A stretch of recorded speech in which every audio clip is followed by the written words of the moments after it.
Welcome to another episode of Lifting the Lid on Technology, your go-to source for insights into the latest tech and innovation. My name is Barry White, your host and VCIO at SoftSource vBridge. This episode is brought to you by our partner HP, advancing workplace performance with AI-driven devices. My guest today is Adam Foy, Head Performance Analysis from the Blues. Great to have you here today, Adam. Thanks, Barry. Happy to be here. You must have probably one of the best jobs in the country, get to watch rugby every day and get paid for it. You must be the envy of all your friends. Yeah, no, it is. It's definitely a bit of a niche role, but delighted I've kind of fallen into it, and I've loved it the last couple of years. You've been with the Blues now, this must be your third season, have I got that right? Third season, yeah. Came early 2023, it's a good season in there. Do you want to tell us a little bit more about your role, exactly what a performance analysis does, and maybe also, given your background from Ireland, a bit of history about your time with Munster and the National Irish Rugby team as well? Yeah, so I lead the analysis of the Blues, lead a team of 4. Josh Yarnton's our assistant analyst, then we have Brad Sherwood and Tom Aldous who've come to AET who they do a great job for us as well. And then obviously Julia Hurst is our women's team who had a great win at the weekend, and she looks over some of the IT stuff as well. So it's a bit of a pretty big team, but I suppose for me, my role, probably you're quite embedded in the coaching process. So I'll be sitting down with the coaches every day, in on meetings, etc. And I suppose the crux of it is you're trying to provide information that creates insight to help performance at the weekend and improve players and ultimately get us a few wins. It's the nuts and bolts of it. Your background in Ireland, you got started in Munster, from what I understand. That was your first real role where you were doing this type of work? Yeah, so I was pretty fortunate that I got an internship straight out of uni with the Munster senior team and did 2 years there, which is a great learning experience. Some great mentors there and learned a lot from the coaches and players. Fortunate enough to get into the Irish setup pretty early on in my career. Same again, it was a brilliant education for me in terms of what high performance sport looked like and dealing with some of the top coaches and players in the world. From there, I suppose rugby's quite a small network and you get to know people and meet people. So a couple of years after that, a few connections from there, Kiwi connections that were there at the time, told me that there was potentially an opportunity at the Blues. So a couple of interviews after, and maybe 2 months later, I was in Auckland.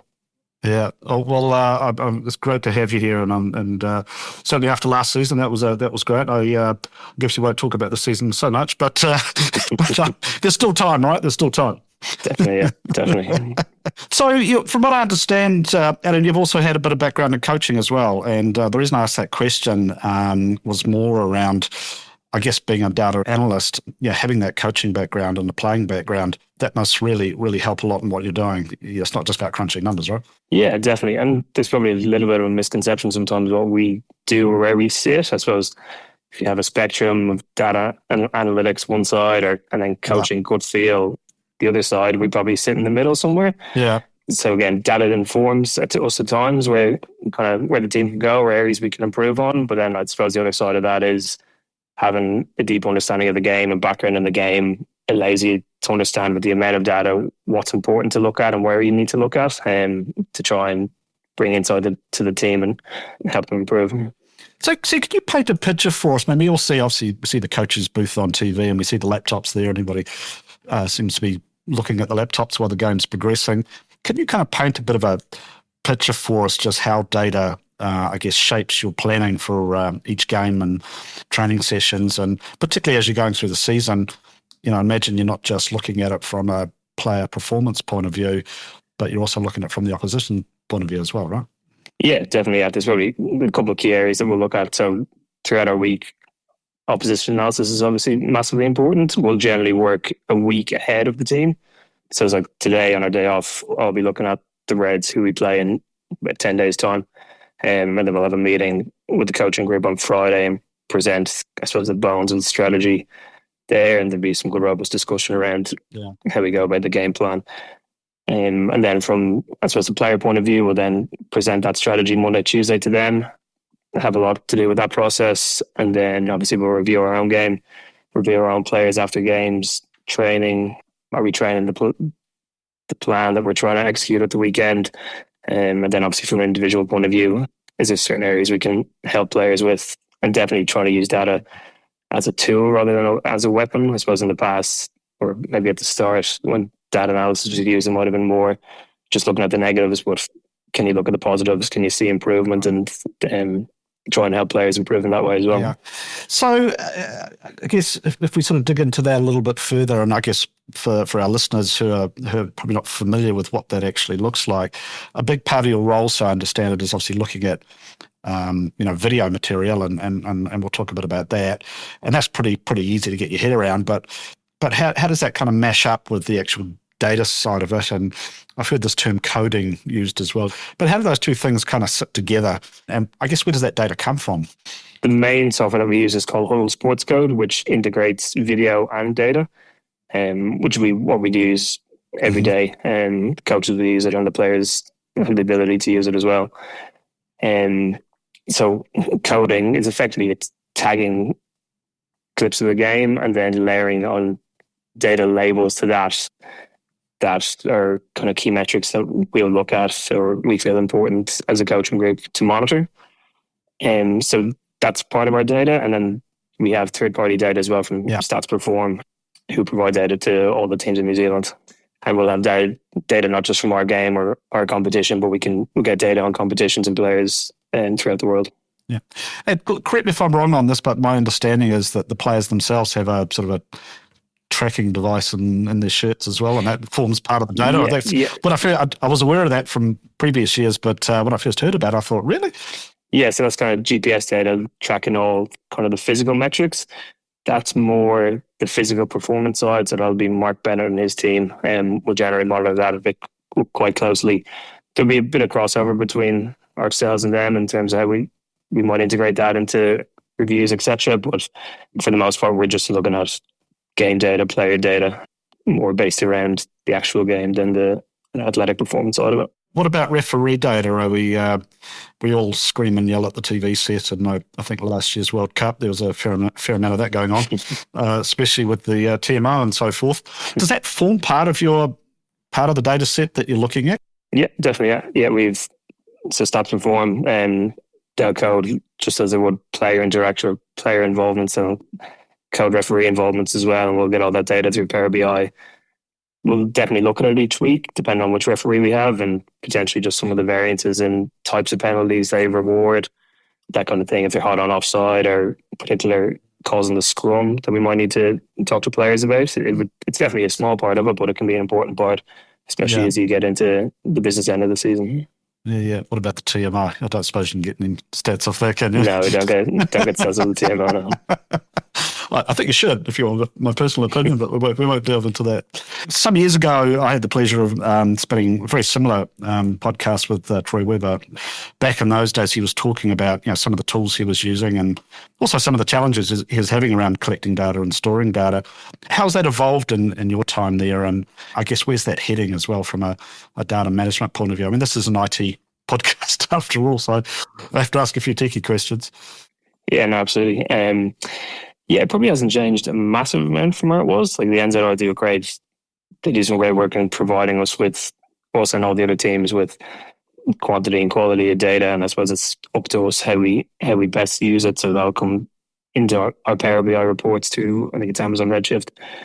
And then we'll layer our data on top of that. So the data that we code, we'll go through OneDrive and we'll link that into Power BI, and then I suppose that's the bit of the dog work through the off season, is to create reports that then can just automate each week once we're in season, or post training sessions as well. So there's not a whole lot of added visualization of work because, as you can imagine, during the season we can be a bit time poor. So as much as that we can automate and be able to see and create insight and give us focus points each week, it definitely helps. So how's that evolving with the coaches now? I mean, one of the things I'm gleaning from this conversation is that you're very much part of the coaching team, right? In terms of your role. If I'm wrong on this, you're on your second coaching team since you've been at the Blues, is that right? Yeah. Well, I suppose I first came in with when Leon was head coach. A lot of the assistants have stayed the same since I was there. And then obviously Vern and Jason Halloran and Greg Feek came in last year. So, but yeah, I suppose the involvement, every coach and head coaches are different around certain areas of what they want to look at. So I suppose you're effectively trying to be a second set of eyes for them. So having quite a close connection with them, understanding what they want to see is really important in terms of how we play and our game model. So basically creating metrics that will inform them to make decisions is what's important. So yeah, that does change coaching group to coaching group, but being able to have good, honest conversations and a trusting relationships massively important. Yeah. Where I was going with that question, Adam, was, and I guess putting your experience back to your time on Ireland as well, have you noticed between the different coaching styles, has data played a different role in terms of those relationships? And I guess there's this concept of old school coaches versus perhaps more modern coaching styles. What have you seen some, without naming names, of course, have you seen variances there, and is that maturing? Yeah, I think there's probably slight variances coaching group to coaching group, but I think everyone now definitely sees value in it. And for me, it's probably how you present information to different people. It's understanding that they might just want to see spreadsheets or data in that form, but can you show to them maybe understanding what the data is telling you, but then show video clips, etc. Or some coaches will want spreadsheets, they want graphs. So it's probably just understanding preferences, really, and how you get your point across and how you can add value is the main thing. Yeah. So I find it interesting because you really, if I relate that to the way people use a tool like Power BI in the corporate space, you're telling a story, really, aren't you? You're trying to tell a story. Yeah, absolutely. And sometimes that could be relating to the opposition, or it could be relating to an individual player, or whatever the case may be. And, we talk a lot about this business about actionable data, right? And I think probably more than most applications I come across in this role, you're probably more actionable than most from the point of view of you're looking at data and you're making some probably week-on-week decisions, right, around, hopefully impactful decisions that hopefully will influence the outcome of the game, right? Yeah, so we'll definitely use tools like Power BI to help us storytell and present that to the coaches and the players on a week-to-week basis, but also our GM of rugby in terms of recruitment, etc. We'll have certain dashboards around metrics we look at different players, and we'll have kind of key criteria of players in a certain position, what we want to recruit. So how do we use data to inform that and still tell through that process as well? Yeah. So on that question of impactfulness, have there been situations or incidents that have occurred over the last few seasons where, without naming specific games, you're sort of quietly in the back of your mind patted yourself on the back and thought, yeah, I nailed that?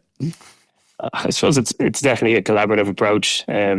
Like the team that I work with do a great job with informing certain areas of the game, and with the coaches as well. It's definitely not just one, come up with the game plan by yourself. It's very much a collaborative approach across the whole team. So yeah, of course, there's certain times in the box when you've seen something in terms of potentially space or a strategy that we use and it comes off. You can tend to get a bit of a buzz out of it, but it's about the team doing well at the weekend. So week to week, it's the main focus of that. Everybody's talking about AI these days, and you can't get through a technology podcast these days without talking about AI.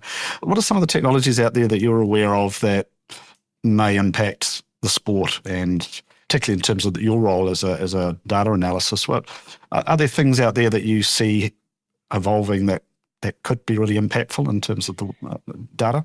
Yeah, I suppose when you look at rugby, it's quite new in terms of professionalism compared to other sports, and obviously money is a big thing. But when you look at, say, the NBA or English football, they have a lot of tracking data, so tracking players every second, tracking the ball every second, and they have reams and reams of data. So, and there's been some brilliant work and research gone into that and how that's affected those games. So yeah, potentially tracking data and the availability of that could be very interesting to us.